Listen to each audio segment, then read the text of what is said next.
வணக்கம் நேயர்களே, மயிலாடுதுறை மாவட்டம் செம்மனார்கோவில் ஒன்றியம் திருக்கலாச்சேரி பஞ்சத்து பாலூர் கிராமம் பயிர் எடுத்து இது மாதிரி எல்லா ஊர்லேயும் நடந்திருக்கு. எங்கள் ஊரில் நான் குறை சொல்லலை, எல்லா ஊர்லேயும் பயிர் எடுத்து இந்த மாதிரி மழையில் நனைஞ்சிருக்கு. இது தயவுசெய்து இந்த வருஷம் நிவாரணம் தருமாறு முதல்வருக்கு நான் கோரிக்கை வைக்கிறேன்.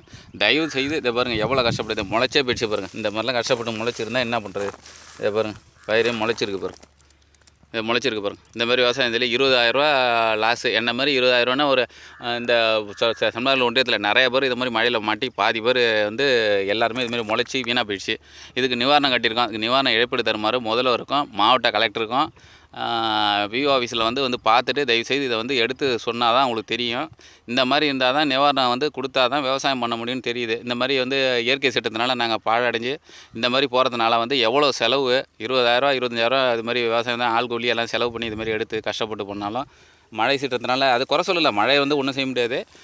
இருந்தாலும் இது நிவாரணம் கட்டியிருக்கோம். தயவுசெய்து இந்த வருஷத்துக்கு நிவாரணம் கொடுக்க மாதிரி சீக்கிரமாக இதுக்கு முடிவெடுத்து இதுக்கு தக்க நிவாரணம் தர மாதிரி தாழ்மையோடு கேட்டுக்கிறேன். முதல்வர் அவர்களுக்கு இருக்கும்.